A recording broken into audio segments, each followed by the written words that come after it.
La psychanalyse et la société avec Joseph Zudas. Psychanalyste à Périgueux et responsable du centre de consultation Gabriel Laccueil. Bonjour chers auditeurs de Radio Libre en Périgord, la radio qui vous écoute. Qu'est-ce que ça veut dire en fait? Ça veut dire qu'elle reçoit des gens qui animent l'activité locale la plupart du temps au niveau du social, qui est en danger actuellement, et je vois qu'il ne manque pas de jeunes qui animent la culture, parce que je ne vois pas comment on peut vivre sans la musique, sans le théâtre. Voilà. Aujourd'hui, un peu comme d'habitude, je voulais extraire de ce qui se passe d'alarmant aujourd'hui et puis peut-être dire le point de vue d'un psychanalyste. Voilà, la première des choses qui m'alerte, c'est que dans les échanges que nous avons au centre de consultation, évidemment, on est très alarmé parce qu'on reçoit des gens qui travaillent comme soignants ou aides-soignants et qui nous disent leur épuisement. Et puis, il faut dire qu'il y a quelque chose quand même, c'est que très récemment, j'ai été à l'hôpital, un peu pour ma prostate à cause de l'âge. Bon, ça s'est bien réglé. Il y avait un monde important et le personnel est là, ne se plaint pas, vous écoute. Peut-être que c'est un peu plus court, mais je n'ai rien senti de ce que notre système économique, soi-disant scientifique, essaye de faire. Donc je comprends que les gens soient épuisés, qu'ils sont assez peu en formation et ils sont évidemment à chaque fois branchés sur le corps, là où la mécanique ne va pas. Et j'ai appris que dans un autre hôpital, les soignants ont fermé 2 chambres qui se trouvaient dans un état d'insalubrité quasiment. Voilà, la mort dans l'âme a réduit encore les possibilités d'accueil. Bien, jusqu'où ça va aller. Et puis l'annonce de notre Premier ministre qui alerte, qui fait peur, parce que il faut dire que c'est présenté de telle manière à ce que on a toujours dans l'idée, comme ça depuis longtemps. Il y a un livre, La peur en Occident, ou la religion déjà, essayer de convaincre les gens. Faut lire ça, Jean Delumeau, qui a travaillé là-dessus.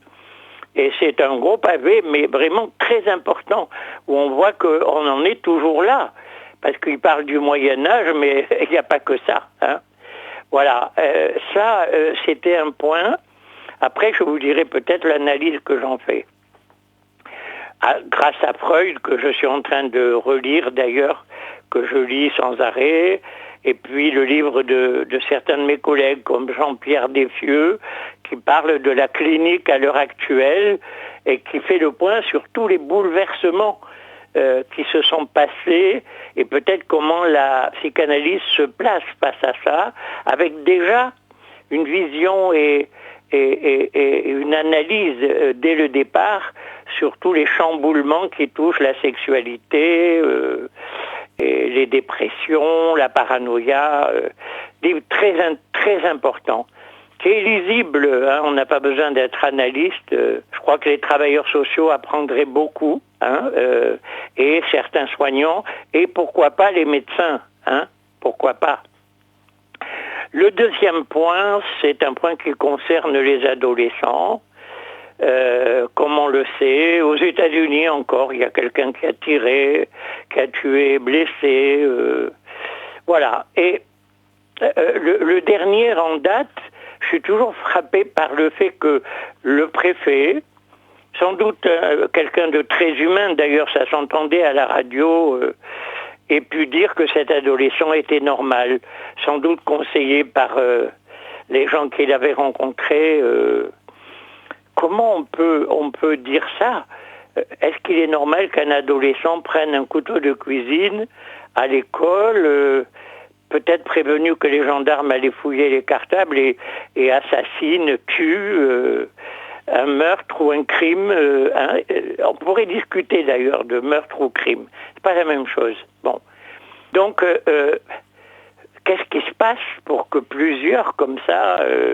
Alors, d'abord, il faut dire qu'au centre de consultation, on reçoit des adolescents. Bon, ils sont pris dans des histoires de la drogue.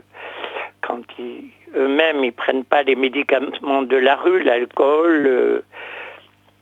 Et ces adolescents, certains ont peur en allant à l'école. Ont peur parce que il est évident qu'à l'école, on va vous poser des questions sur à partir du travail que vous aurez fait ou pas, et que les enseignants, eux aussi, ceux que je rencontre, ils sont très sérieusement attelés au travail. Mais enfin, par exemple, dans une école de village, ici, la maîtresse se retrouve avec les 3 sections, les petits, les moyens et les grands. En maternelle, il y a 18 enfants. C'est pas possible, quoi. La maman qui m'en parle, elle est très inquiète. De plus, elle est psychologue. Alors, et cette petite fille que je connais, qui est très vive, qui a appris très vite à parler, mais qui est dans la période où elle dit non, comme ça arrive. Comment elle va se débrouiller avec des grands et...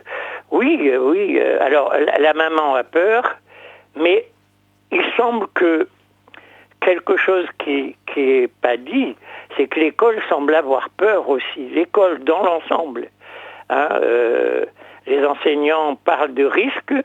Ce matin, il y avait sur France Inter, qui est en grève d'ailleurs, un enseignant qui parlait de ce travail qu'il faisait auprès d'adolescents, qu'il respectait, il était respecté d'eux, il s'adressait à eux, il les écoutait aussi. Et c'était pas un programme qui tombait dessus. Voilà. Il y a ça et là des choses... des réussites vraiment très importantes. Encore une fois, j'aime pas les gens qui, en faisant une analyse négative, ont une propagation comme ça, faire peur.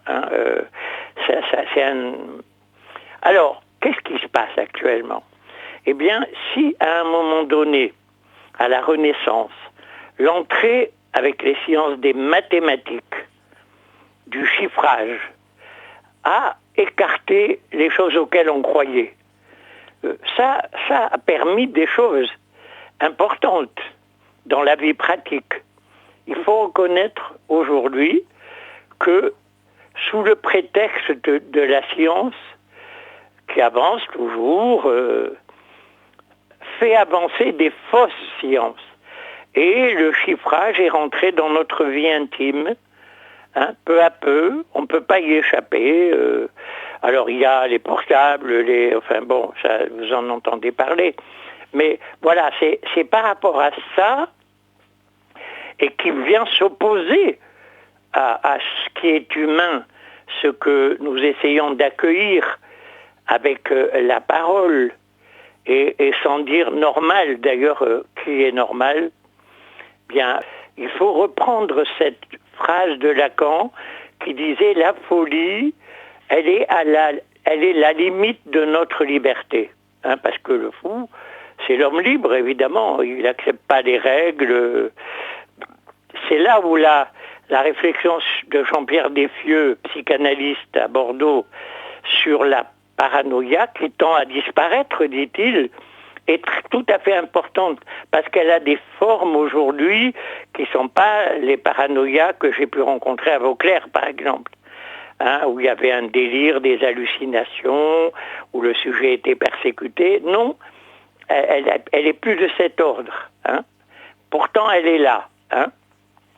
Donc, effectivement, ces fausses sciences qui avancent comme ça, qui proposent aux gens des thérapies comportementales, où la question de l'inconscient est à peine évoquée, où on s'autorise à dire que on n'a pas besoin de l'inconscient pour parler, pour penser, c'est terrifiant quand même. terrifiant d'avancer de ce côté-là sous des prétextes soi-disant scientifiques et accepter que le chiffrage, la numération, le comptage, les évaluations, encore récemment, où j'avais des problèmes avec ma hanche et où des gens proches me demandaient au niveau de la douleur, sur 10, à combien je l'évaluais. Oui, d'accord, mais je refuse d'admettre que ma douleur à la hanche et celle d'un ami ou d'un voisin m'atteint de la même façon que... non, je ne peux pas me résoudre à ça parce que pour ma part, j'ai travaillé quand même, je ne me suis pas arrêté. La pratique de la psychanalyse, pour moi, qui suis un sujet parti de rien, on pourrait dire comme ça, et qui a eu le bonheur de faire des rencontres, des lectures qui ont compté dans ma vie, des personnes qui ont parié sur le chemin que je devais faire.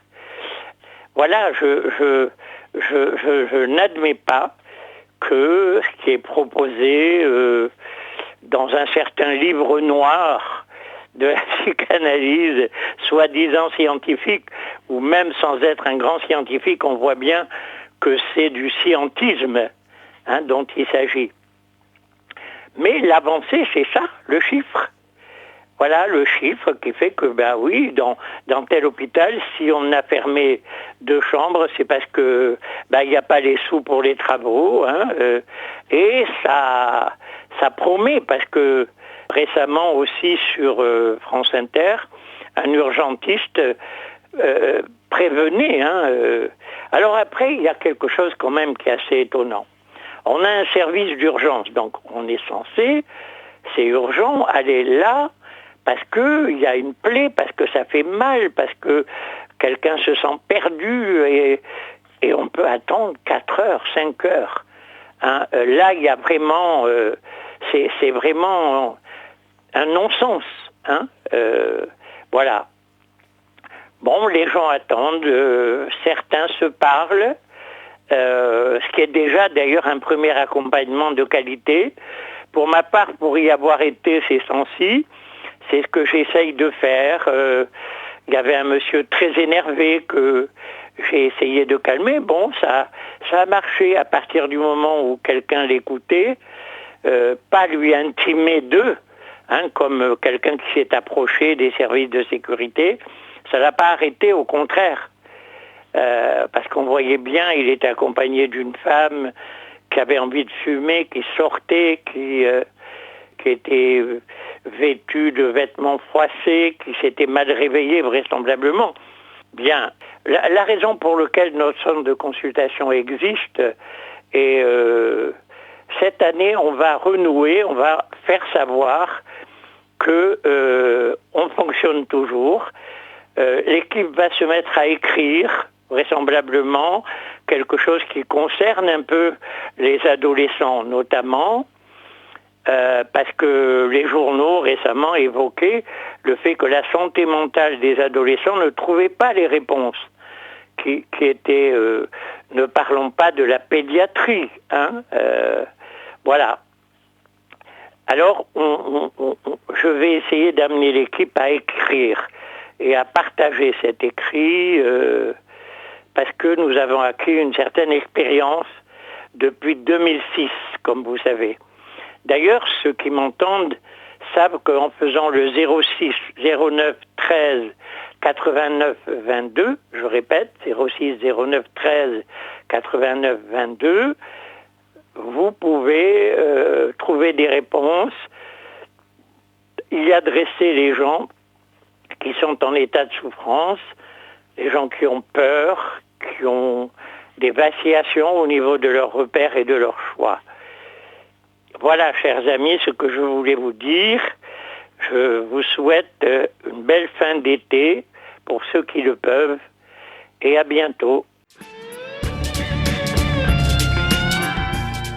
Vous venez d'écouter Psychanalyse et Société sur RLP.